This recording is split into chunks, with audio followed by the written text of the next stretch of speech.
Hello, dear students. Welcome to the subject of Indian Knowledge System. Dear students, IKS और IKS subject के अंदर जब मैं बात करूं कि मैनेजमेंट इंडिया का हिस्टोरिकल है, अगर मैं बात करूं कि अकाउंटेंसी इंडिया की हिस्टोरिकल है, अगर मैं कहूं कि ये चीज इंडिया में बरसों से चली आ रही है, it's followed through traditions and customs, तो it should not create a shock या surprise amongst you. Why? Because dear students, आपको पता है कि we have a rich Indian heritage. The topic for today's lecture is management lessons from Ramayan. Hereby, I welcome you all to the video lecture of IKS subject, and the topic for today's lecture will be Indian knowledge system learning management lessons from the Ramayan. So dear friends, अब हम शुरू करते हैं IKS का management lessons from the Indian epics, और उसमें सबसे पहला एपिक है द रामायण. आप लोगों ने स्टोरीज अपनी दादियों से, अपने दादाओं से, बहुत सारे लोगों से रामायण तो सुनी है. आपने उसकी टीवी सीरीज भी देखी है, कहीं कहीं आपने एनिमेटेड मूवीज भी देखी है. डियर स्टूडेंट्स, यहाँ पे हमारा फोकस क्या है कि मैनेजमेंट के कौन से ऐसे प्रिंसिपल्स है जो हमें रामायण के थ्रू देखने को मिलते हैं. We can observe those principles through Ramayana. Now Ramayana as in, अगर हम कोर्स के हिसाब से देखें, सिलेबस के हिसाब से देखें, तो we will also be asked some MCQ type of questions wherein we need to underline the important aspects of our chapter. Dear students, किसने लिखा था ये रामायण? तो this Ramayan was written by Sage Valmiki. The Ramayan was written by Sage Valmiki. Okay? उसके बाद में ये किसकी स्टोरी है? The story, as the name suggests, Ramayan. So the story revolves around Lord Ram, who is considered to be incarnation of God Vishnu. अब हम सब ने ये सुना है कि श्री राम जो है वे विष्णु भगवान के अवतार है, तो हमने ये पॉइंट्स को अंडरलाइन किया. उसके बाद में मेन, अगर मैं आपको समरी पूछूं कि रामायण क्या है, तो मुझे यही जवाब सुनने को मिलेगा कि सर रामायण में राम जी थे, उनकी पत्नी सीता थी जिसका हरण रावण करके ले गया, और उसके बाद में श्री राम ने जाकर रावण पर विजय प्राप्त करी और सीता माता को वापस ले आए. तो dear students, this is what is the summary of the Ramayana. हम रामायण के अंदर कौन से प्रकार के इंसाइट्स, थॉट्स पढ़ सकते हैं? तो this gives us the true idea of philosophy. Why? वो मैं आपको बताऊंगा. Morality, okay, and third is spirituality. Spirituality, morality and philosophical. तो ये तीनों बैकग्राउंड्स हमें श्री रामायण के थ्रू पढ़ने को मिलते हैं. यहाँ पे ये रामायण जो है, ये हम जो अभी पढ़ रहे हैं ना, इट्स इंट्रोडक्शन. तो रामायण जो है वो रामायण जनरेशंस को इंस्पायर करता आया है, and it has inspired cultures and people beyond any geographies. हम देख सकते हैं कि आज के इस युग में हमें रामायण जानने वाला व्यक्ति कहीं अब्रॉड में भी मिलेगा, रामायण जानने वाला व्यक्ति यहां भी मिलेगा. तो this is one of the best considered as literal works, जिसको लिखा गया था, जिसके अंदर हमें कुछ थीम्स मिलते हैं. तो इसके अंदर थीम्स को अगर मैं हिंदी में कहूं ना, तो उसे रस कहा जाता है. तो इसके अंदर, इस जो रामायण है उसके अंदर हमें कौन से रसों का पान करने को मिलता है? तो पहला है धर्म कर्म, मतलब ड्यूटी, जिसको हम फर्ज भी बोलते हैं. नेक्स्ट इज सत्कर्म, और सही रास्तों का पालन करना. उसके बाद में मिलता है हमें डिवोशन, जिसे हम कहते हैं भक्ति, और उसके बाद में कंपैशनेट, द कंपैशन। ये कंपैशन कैसा है कि इस रामायण के अंदर आपको डिफरेंट कैरेक्टर्स देखने को मिलते हैं, और वो सारे ही कैरेक्टर्स अलग अलग एज ग्रुप्स से बिलोंग करते हैं। जैसे हमने देखा है बचपन में हमें हनुमान का कैरेक्टर पसंद आता था। वाई? बिकॉज थोड़ा चंचल था, चपल था, चालाक भी था, है ना, ज्ञानी भी था, और एट द एंड हमें चाहिए था एक मसल हीरो, और वो भी हमें वहां मिलता था। तो we always use to go and watch for such movies जहां पे हनुमान का कैरेक्टर दिखता था। उसके बाद में जैसे हम बड़े हुए तो हमें भी अलग अलग कैरेक्टर्स के बारे में पता चलता जाता है, and then we learn about different personalities. उसके बाद में अगर आप देखें तो इस चैप्टर में हमें बताया जाता है कि fundamental values which guide human behaviour. हमारे रामायण की जो रस है वही हमारे जीवन के भी रस होते हैं। और इसका एग्जाम्पल में अगर आपको दूं तो कि लोग जो है वो कहीं ना कहीं श्री राम का नाम सुन के संयम, मतलब कि सेल्फ कंट्रोल के बारे में बात करते हैं।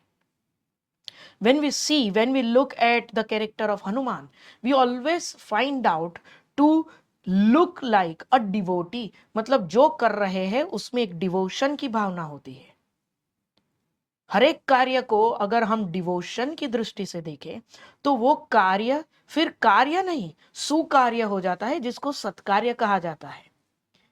डियर स्टूडेंट्स, डोंट थिंक कि मैं यहां कोई सत्संग की बात कर रहा हूं, but this are the true thoughts of our Indian society. और ये थॉट्स जो है, ये कल्चरल लैंडस्केप जो है, it consist of timeless wisdom which can inspire you and me even today.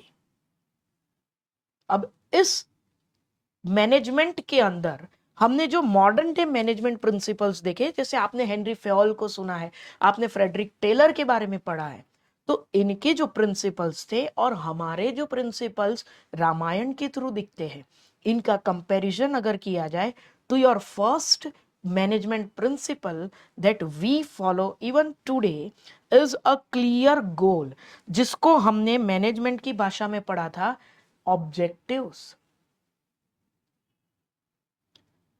हमने हर बार ये सुना है, कहीं ना कहीं हमने देखा है, हमारे बुजुर्ग जो होते the Elder people always say, बेटा जीवन का तुम्हारा लक्ष्य कुछ है या नहीं।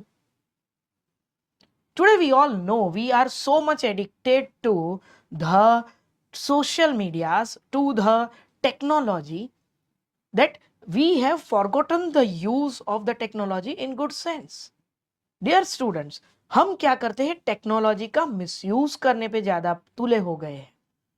अब अगर हम अपने फोकस से ना हटे, अपने ऑब्जेक्टिव से ना हटे, वही बात अगर हम रामायण के थ्रू देखें तो Shri Ram was so much indulged in his clear objective कि उन्होंने अपने वानर सेना से भी ये कह दिया था कि भाई सुनो, मेरा ऑब्जेक्टिव क्लियर है, मैं लंका जा रहा हूं, रावण को हरा के मैं वापस आऊंगा, सीता को लेकर ही आऊंगा।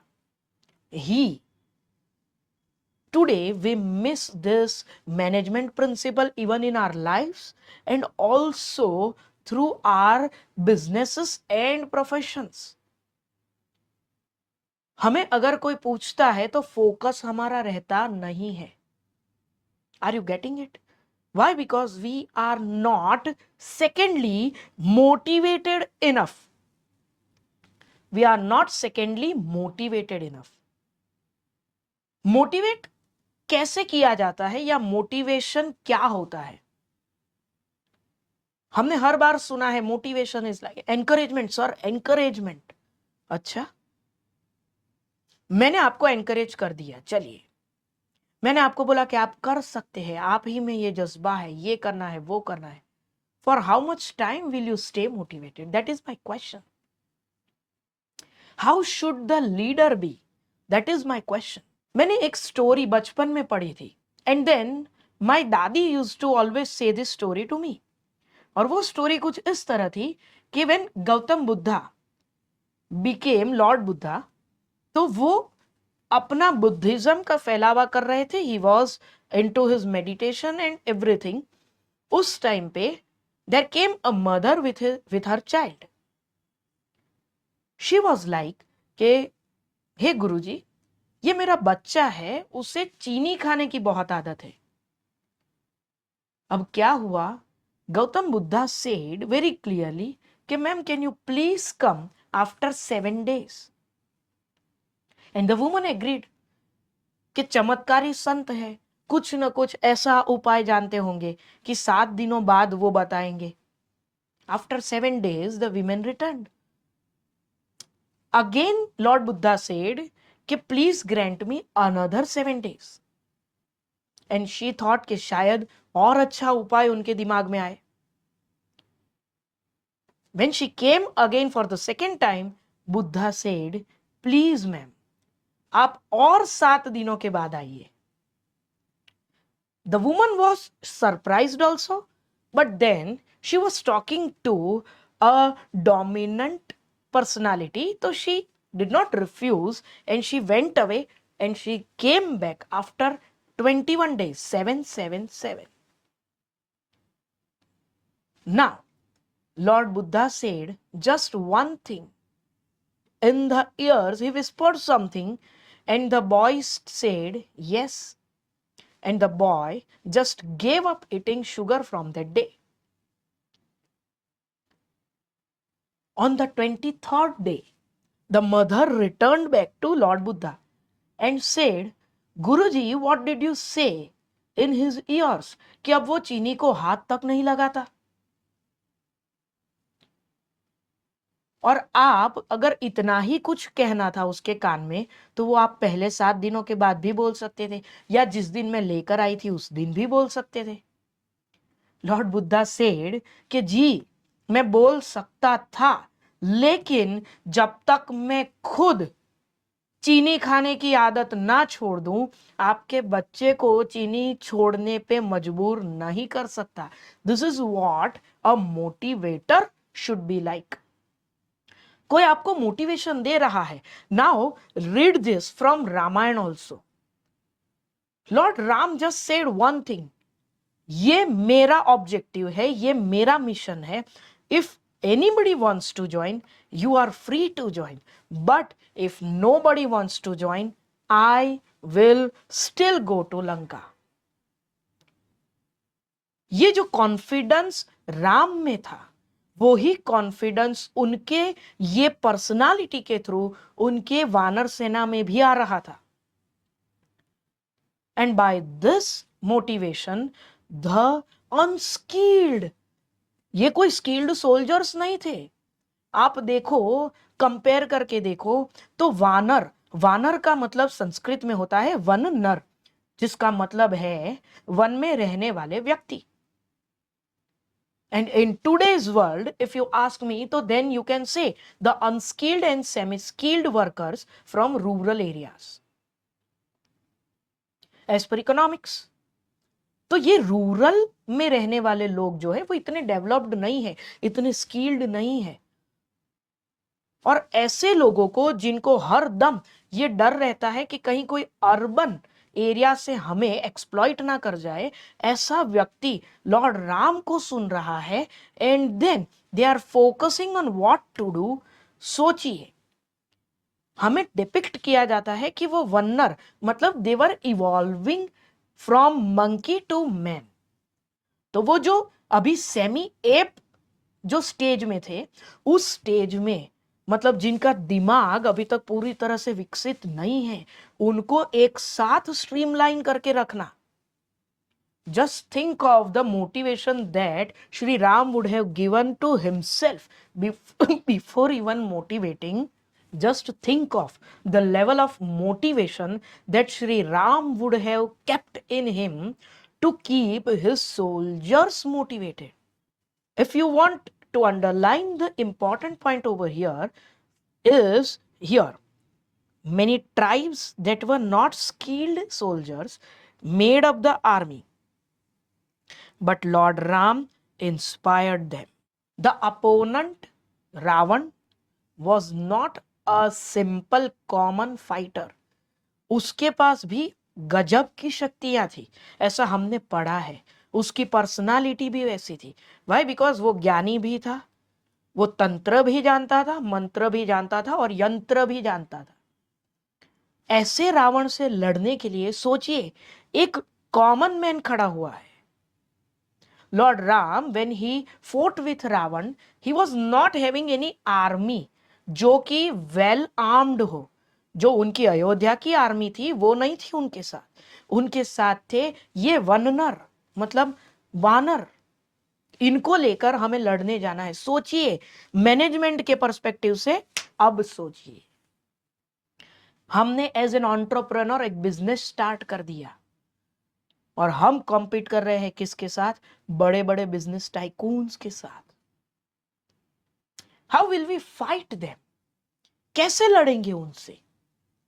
ये लड़ाई लड़ने के लिए हमें बहुत जरूरी है कि अपने जो भी है लेबरर्स, उनको मोटिवेटेड रखना, या फिर हमारे मैनेजर्स जो स्किल्ड है उनको इस तरह से पॉइंट आउट, उनको डायरेक्ट करना कि वो हमें उस जेनिथ पोजीशन पर लेकर जाए जहां हमें जाना है.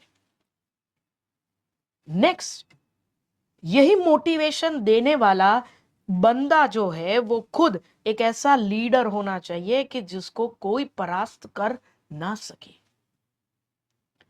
तो the third point that we learn from Ramayana and also from management is leadership. Dear students, you might have studied qualities of a good leader. He should be very fluent with languages. He should have interpersonal skills. ये है वो है. मैं आपको एक सवाल पूछता हूं कि मैं आपको ले जाकर जू में बंदर के केज के सामने रख दूंगा. Now you train him, you motivate him, you lead the army of apes. पहले आप मुझे गालियां दोगे, दूसरा अगर ज्यादा गुस्सा भी आया तो मारोगे. कि हम ये बंदरों को ट्रीट कैसे करेंगे? इसीलिए मैंने कहा कि it's a moral also, spiritual also and philosophical also. क्योंकि यहां राम जी ने बंदरों को अपने से अलग नहीं समझा है. ही considered each and every ape as himself. He could see himself in every वानर. और फिर if you look into this Advaita spirituality where you consider everyone as one, so this unity brings even the diverse people together. यहां leadership के अंदर हमें श्री राम की कौन सी qualities दिखी है, कौन से लीडर की क्वालिटीज दिखी है?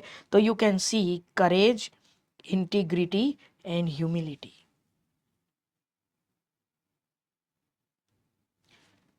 Next, he has a clear vision and he has well defined strategies. उसी से बनता है हमारा next point, that is strategic planning. अभी मैं बोला कि रावण जैसे महारथी से लड़ना है. छोटे एंटरप्रेन्योर हो, अभी अभी आए हो बिजनेस में, तुम्हें लड़ना है किससे? बड़े बिजनेस टाइकून से जो अपना बिजनेस ऑलरेडी एस्टैब्लिश करके बैठे हैं. लड़ लेंगे, पर वो लेंगे के पीछे जो कॉन्फिडेंस है, वो कॉन्फिडेंस आप में तभी आएगा जब आपने कोई स्ट्रेटेजी सोची हो. बिना सोचे कहीं कूदा जा सकता नहीं है, समझे? You should think before you do anything. ये हमको बचपन से सुनने को मिल रहा है कि कुछ करने से पहले सोच लिया करो. वही सोच मैनेजमेंट में आपने पढ़ा था. फंक्शंस ऑफ मैनेजमेंट में पहला ही फंक्शन था प्लानिंग. पर यहां हमें सिर्फ प्लानिंग नहीं, स्ट्रेटेजिक प्लानिंग.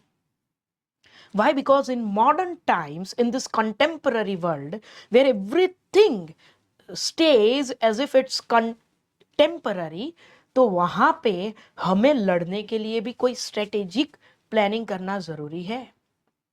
और स्ट्रेटेजिक प्लानिंग बनता किससे है my dear students? You might know this word, SWOT, the strength, weakness, opportunity and the threat test. इन चारों को एक साथ इवेल्युएट करने के बाद जब आप प्लान बनाते हो तो that is considered as strategic planning as it's written in Ramayana. And here you can also underline with me the words like strengths and weaknesses to gain advantage.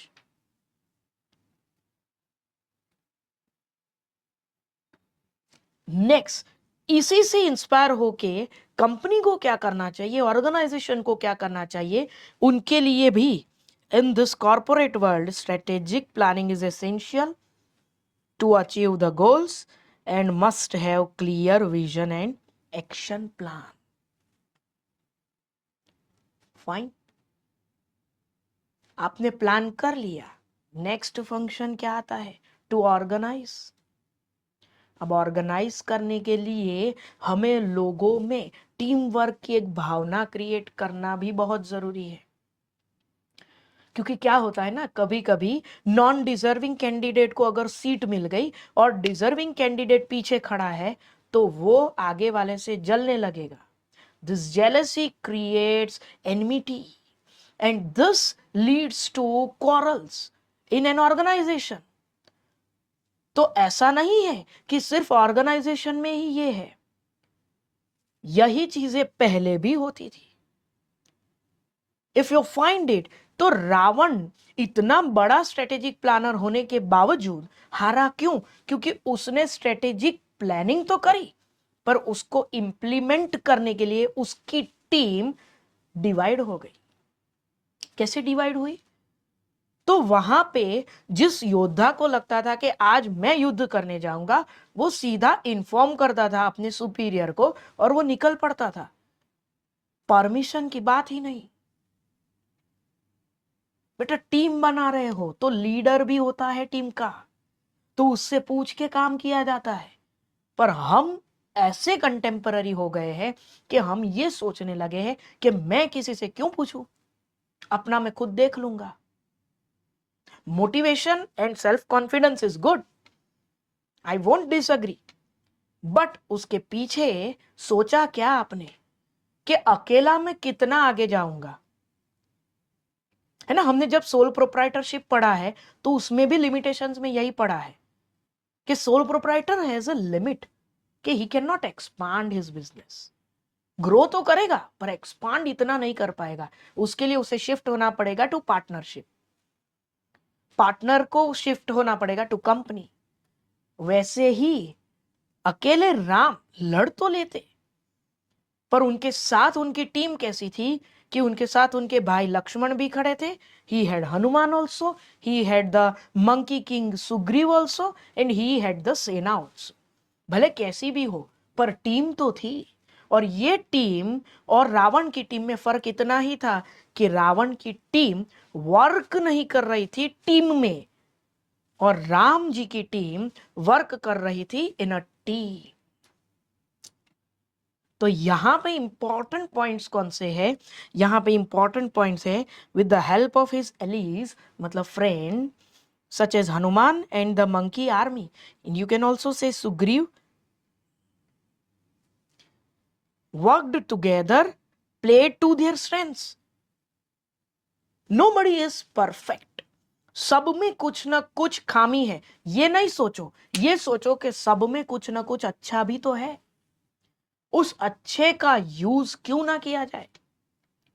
इसे ही रिसोर्स एलोकेशन भी बोलते हैं ना, कि भाई जहां हमें जरूरत है उस बंदे की उसे लेकर आओ, और उसको लाने पे जो फायदा होगा वो फायदा फिर सब में बटेगा ना। तो वही चीज यहां भी हो रही है। रामायण में भी यही पढ़ने को मिलता है कि Ram ji along with his team won. अकेले राम का विजय नहीं है, यहां विजय है पूरे राम की सेना का।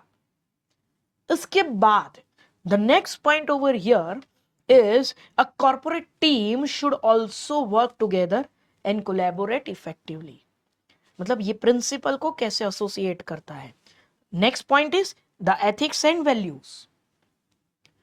Now what are ethics? I'll definitely get this answer, sir. Ethics means what is good and what is bad, getting the knowledge of it. Okay.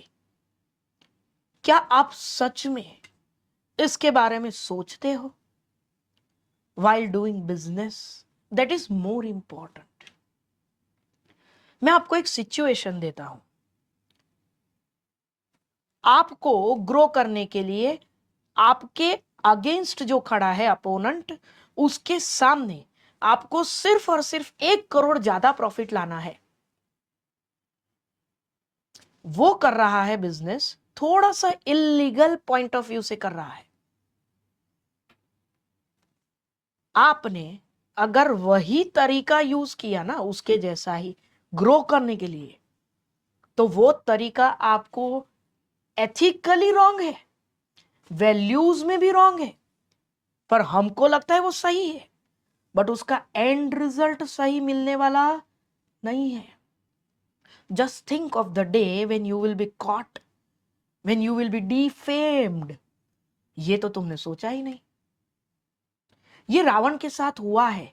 He knew all the ethics, he knew all the values, but still while coming to the point of following the ethics and values, he disregarded ethics. He missed out on values. And that was the reason why सब कुछ होने के बावजूद रावण को हार सहन करनी पड़ी।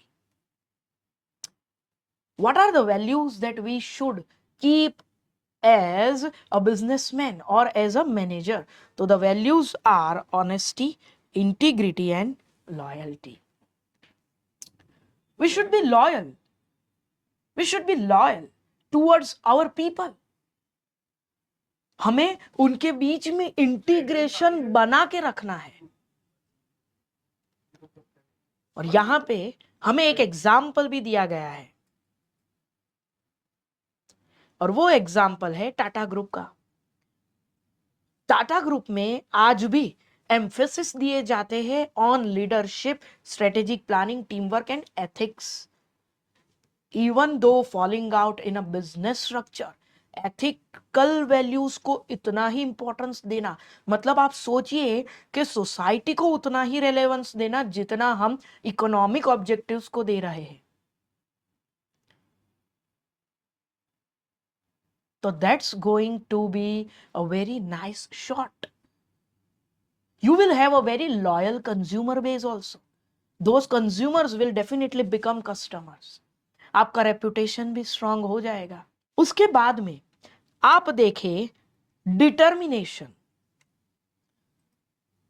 डिटर्मिनेशन, तो डिटर्मिनेशन के अंदर क्या है? Lord Ram was determined to rescue his wife. But dear students, I would like to add over here कि जब विभीषण रावण को छोड़ के श्री राम के पास आए, तो विभीषण ने उनको कहा कि प्रभु, सीता माता के साथ और भी कई लोग हैं जो बंदी बने हैं, और वो आज भी वहां पे स्लेव्स हैं। And then Ram determined this कि सिर्फ सीता नहीं, सीता को तो मैं बचाने ही वाला हूं, पर सीता के साथ आज मैं ये भी डिटरमाइन करता हूं कि मैं वहां बंदी बने हर किसी को वहां से छुड़वाऊंगा। Determination, the strong determination is the emphasis of every organization. कि चैलेंजेस को ओवरकम कर लेंगे सर, मार्केट में सरवाइव करना है, सरवाइव नहीं सस्टेन करना है, कर लेंगे सर। कैसे करेंगे? डिटरमाइंड रहकर। तो यहां पे हम करेंगे underline the points of determined to rescue his wife, not let anger obstacle him, है ना? Not let his anger obstacle him, या not let other distractions disturb him while he will be fighting Ravan. So that is very essential in our personal lives also and professional lives also, to overcome all our challenges and achieve our goals. The next point is self control, जिसको हिंदी में कहा जाता है संयम. क्या जरूरत है संयम की, सेल्फ कंट्रोल की क्या जरूरत है हमें?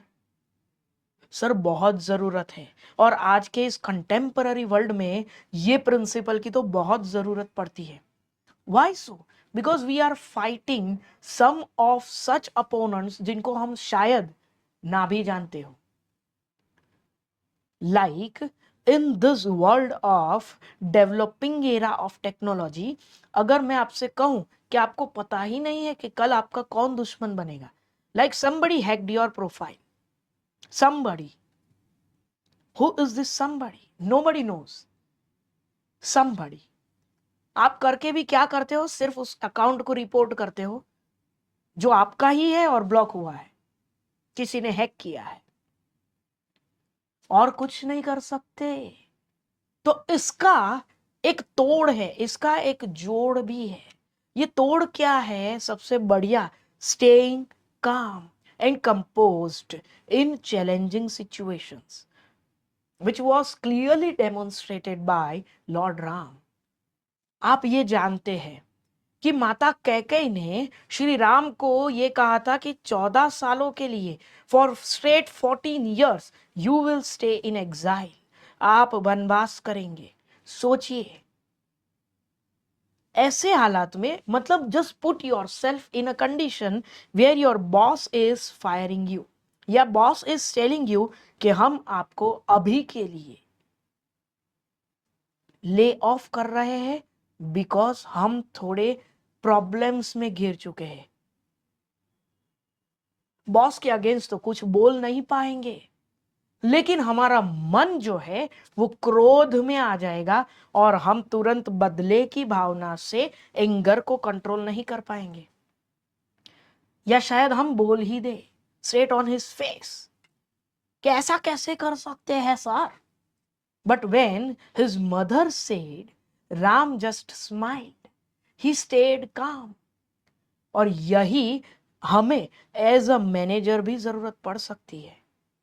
Because not all people are same, not all businesses are same, not all professions are same. And the real alarming problem of a human community is anger. Why do we feel depressed? इसका एक चक्र है, और वो चक्र कैसा है कि हमें कुछ प्राप्त ना होने पे पहले हम फ्रस्ट्रेट होते हैं, और वही फ्रस्ट्रेशन से फिर हम एंगर में जाते हैं. एंगर ही हमें पश्चाताप के कारण डिप्रेशन में लेकर जाता है. कुछ ना मिलना यहां से शुरू हुआ.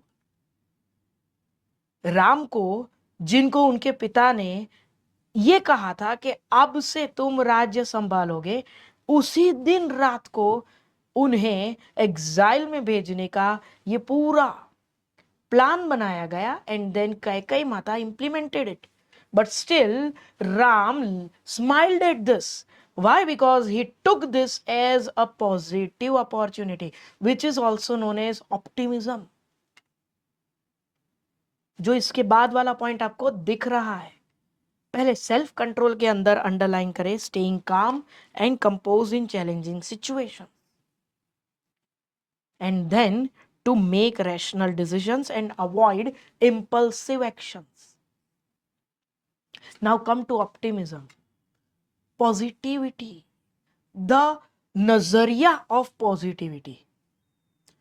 ये हमारे लिए बहुत जरूरी है. आज अगर हम किसी को भी पॉजिटिवली देखें तो वो अपने आप को मोटिवेटेड मान लेता है, और उसका मोटिवेशन हमारे काम में बहुत आता है. Here, मैं अभी जो एग्जाम्पल दे रहा था उसी को कंटिन्यू करूंगा. राम ने ये सोचा होता कि मेरी खुद की मां मुझे इस तरह से वनवास भेज रही है, मैं वन में जाके आर्मी तैयार करूंगा और उस आर्मी को लेके अयोध्या पे चढ़ाई करूंगा. नहीं किया. ये कुछ नहीं हुआ. क्यों नहीं हुआ? because the situation where he was put in, he stayed calm. और राम ने ये सोचा कि अगर कैकेयी माता ना होती तो राम को आम लोगों की तरह जीने को नहीं मिलता, और वो आम लोगों की तरह नहीं जीते तो वो कभी राम नहीं बनते. Many a times I have heard this कि राम राम नहीं होते अगर कैकेयी माता उन्हें आम ना होने देती. A king, a leader cannot be a good leader unless and until he feels himself to be the part of the team. तो राम सम्राट बन जाते, वो राजा बन जाते, पर अगर उन्होंने आम लोगों के चैलेंजेस को देखा ही नहीं होता, जिसे जंगल में जाकर उन्होंने देखा, उन्होंने हर कम्युनिटी के लोगों को देखा, उन्होंने हर एक की दुविधा को सुना, अगर वो नहीं मानते तो कैसे चलता. तो यही था optimism.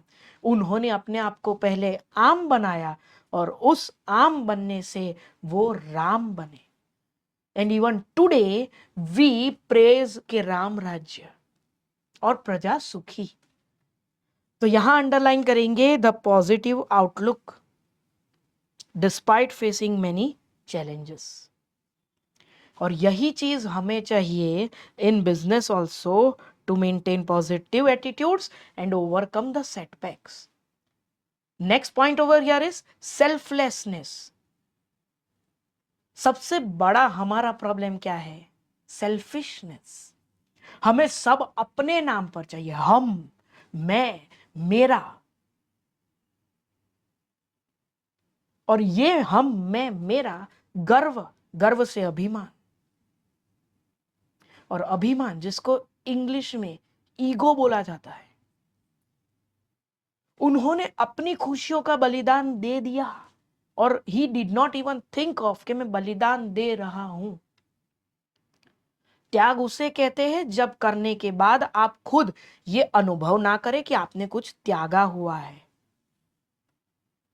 You may look at the real saints, जिनको साधु कहा जाता है, महात्मा जिनको कहा जाता है. कुछ ऐसे महात्मन आपको देखने को मिलेंगे जिन्होंने सब कुछ त्यागा है. इसका मतलब ये कि त्यागने के बाद उनको इस चीज का घमंड नहीं है कि उन्होंने उसे त्यागा है. That is the real sense. तो यहां पे अंडरलाइन करेंगे sacrifice his happiness for the greater good of society, and also building strong relationship with customers, employees, and to contribute to society. This is what he felt. Next is good communication skills. Lord Ram was very effective with his communication skills. और ये कहाँ जानने को मिलता है? बार बार messages का exchange हुआ है. अगर आप ध्यान से याद करें, आपने मूवी में देखा होगा, सीरियल में देखा होगा, पहले हनुमान जी गए, उसके बाद में अंगद भी गया था, और अंगद गया फाइट शुरू होने के 2 दिन पहले, और जाकर यही कहा कि श्री राम वांट्स कि there should be peace and harmony.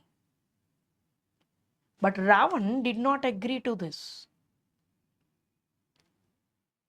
क्योंकि ईगो सेटिस्फाई करना था, है ना.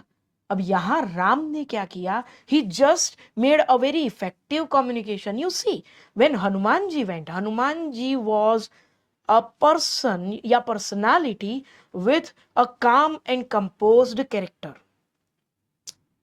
रामायण अगर आपने सुनी हो या देखी हो तो he stayed in front of Ravan with folded hands. But when Angad entered the kingdom, and kingdom में जाकर सभा में जाया जब ही, तो अंगद ने पहले अपनी छाती फुला के with confidence he looked into Ravan's eye and spoke everything. मतलब राम जी का कम्युनिकेशन स्किल्स भी बहुत बढ़िया है. कब किसे भेजना है ये उन्हें पता है, किससे कैसे स्वर में बात करनी है उन्हें पता है. तो that is what is very important. तो here communicated effectively with his allies and army. Next, in this corporate world also, you need to communicate in a very effective manner with your employees, customers and partners. Communication अगर clear नहीं होगा तो आपके business का कोई मतलब नहीं है. It's a damn essential skill that every businessman requires. Next is trust. What kind of trust? आप सोचिए कि हनुमान जिनसे राम जी का इतना अच्छा बन चुका था, वो इतना अच्छा रिलेशन शेयर कर रहे थे, भक्त और भगवान वाला रिलेशन शेयर कर रहे थे, वहां पे अगर वो नहीं शेयर करते तो, अगर राम जी ये सुग्रीव पे ट्रस्ट नहीं करते तो, अगर राम जी विभीषण पे ट्रस्ट नहीं करते तो, he would not have known the secret of Ravan. So trust is very essential in business also. Not just with your customers. The trust should be with your own people. जो internal factors को बनाते हैं, जैसे आपके colleagues हो गए, आपके piers जिनको बोलते हैं, आपके बॉटम लेवल ऑफ मैनेजर्स जो है, आपके वर्कर्स जो है, इनको भी आप पे ट्रस्ट होना चाहिए और आपको उन पे होना चाहिए कि मेरे गाइडेंस में ये गलत कुछ नहीं कर सकते क्योंकि मैं इसको जानता हूं, इसका ये पोटेंशियल है. तो यहां पे अंडरलाइन करेंगे, Ram trusted his allies and his army and they reciprocated his trust. क्या आप हम पे विश्वास कर रहे हो, हम भी आप पे उतना ही विश्वास करते हैं. And this my dear students is known as the culture of accountability. ये हमने सुना है, पढ़ा भी है. People stay responsible in this also. अगर ट्रस्ट है तो सब काम करने के लिए तैयार है. Next point is motivation which has been repeated. The next point is performance management. What is performance management? कैसे परफॉर्मेंस को मैनेज किया जाता है? Lord Ram evaluated the performance of his allies and provided feedback. कैसा फीडबैक? दोस्तों, आपने अगर deeply Ramayan के बारे में सुना हो या आपने देखा हो या पढ़ा हो तो आपको पता चलेगा कि राम जी ने हर किसी को गाइडेंस के साथ साथ इवेल्युएट करके फीडबैक भी दिया है. जैसे Sugriva, he was sitting on the shore, the seashore, and Vibhishan came from the above skies. Sugriva ने उनको देखा and he along with his ape army he just ran to Ram and he said कि दुश्मन का भाई आ रहा है, दुश्मन का सगा भाई आ रहा है, सगे भाई पे विश्वास मत करिएगा. There Shri Ram gave this feedback कि मित्र विश्वास करना भी सीखे. केवल देख लेने से चीजें संभव नहीं होती, कभी कभी उनके बारे में जानना भी चाहिए. दूर से देख के मान लोगे पर जानोगे तो सही में उसका कोई अर्थ निकलेगा. तो performance management, you can underline this. Evaluated the performance of his allies and provided feedback to improve performance. Many a times you might have seen कि राम ने लक्ष्मण को रोका है कि control your anger. Now providing this kind of feedback is very important when you want your army, when you want your team people to lead the market. Next is conflict management. Conflict management. कैसे conflicts के बारे में रामायण में बात करी है? वही जो मैंने आपको अभी बताया कि कॉन्फ्लिक्ट्स, जैसे कि सुग्रीव की पहली कॉन्फ्लिक्ट थी अपने ही भाई वाली के साथ. वो कॉन्फ्लिक्ट को रिजॉल्व करने के बाद ही राम जी आगे बढ़े. मतलब at every stage you will find कि Ram did not just skip over things. He first resolved the conflicts, streamlined things, smoothened every ways, and then he moved ahead. और यहां पे म्यूचुअल एक्सेप्टेबिलिटी का बहुत इंपॉर्टेंस है.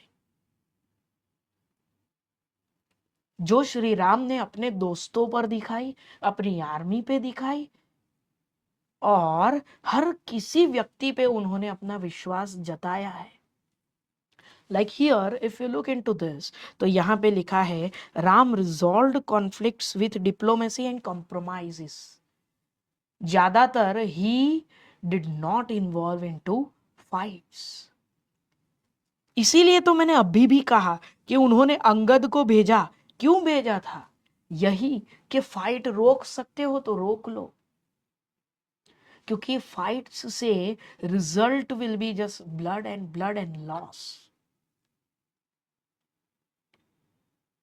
ये बात उन्होंने रावण को बताने के लिए अंगद को भेजा था। तो यही चीजें है।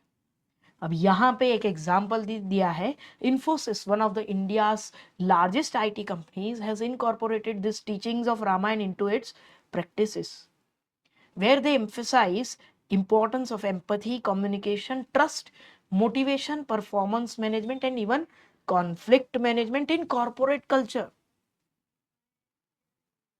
झगड़े सॉल्व हो सकते हैं बात करने से, पर झगड़े होने पे सबसे पहली चीज हम क्या करते हैं? मैं उससे बात नहीं करने वाला। That's where we lack. और वही हमें सॉल्व करना है, वही हमें मोटिवेट करेगा आगे बढ़ने के लिए। And here the next point over here, the last point is accountability. Accountability मतलब ये है कि lord Ram held himself accountable for welfare of his subjects. The leader should be such कि उसकी अगर टीम हारी है तो उसका भी कहीं ना कहीं कुछ एबिलिटी लैक किया है, जिसके कारण वो ठीक से लड़ने के लिए अपनी टीम को सक्षम नहीं कर सके। इट्स नॉट दैट कि the team is bad. The leader should understand this कि उसके बिना टीम नहीं और टीम के बिना वो लीडर नहीं। तो दोनों की ही accountability and taking responsibility of actions is very important. तो यहां पे himself accountable for welfare, second took responsibility for his actions and ensured his allies also do the same. They must take ownership of their responsibilities and deliver on their promises. Dear students, जहां मैं आज आपके सामने इस platform पे खड़ा हूं, वहीं मैंने भी एजुकेशन लिया है। And this is what I have always heard from our one of the leaders, Amit sir. Whenever he wants to motivate others, he always says this कि इस इंस्टीट्यूशन के अंदर काम करते हो ये मत सोचो, इंस्टीट्यूशन तुम्हारा है, इस तरह से काम करो। This is what has always motivated me, and this can always motivate you also. कोई काम है, किसी ने आपको बोला है कि मैं नहीं कर सकता, तुम कर लोगे क्या? तो the answer should not be no, the answer should be कर लूंगा, क्यों नहीं। अपॉर्चुनिटीज को ढूंढो, अपॉर्चुनिटीज को ढूंढ के ही आगे बढ़ा जा सकता है। And this you might have seen in the character of Hanuman. आप जब भी देखो, आप सुनोगे पवन पुत्र ये कार्य कौन करेगा, Pawan Putra will be like let's take the flight, तुरंत चालू काम। क्यों? क्योंकि करेंगे, करना तो हमें ही है, हम ही है ओनर इस काम के। And he has done everything, and that is the reason why today people worship him for his kartavya nishtha, the word. And kartavya nishtha cannot find any word in English dictionaries. Why? Because वो निष्ठा जो है अपने काम, अपने कार्य, अपने कर्तव्य के प्रति, वो एक कैरेक्टर में, फील में, एक इमोशन में दिखती है। You can see that in the character of Hanuman. मतलब every character in this Ramayana teaches you something or the other. And that is what is required for even a business also. So dear students, our next lecture, the next session will be based on the another management lesson, but that will be from another epic named the Mahabharata. Thank you for listening to me very carefully. And dear students, जो हमने mark किया है इसे बहुत important समझकर आप जीवन में भी उतारिए और शिक्षण में भी उतारिए। इसका आपको दोनों प्रकार से फायदा मिले, यही अभ्यर्थना के साथ अपनी वाणी को मैं विराम देता हूं। Thank you.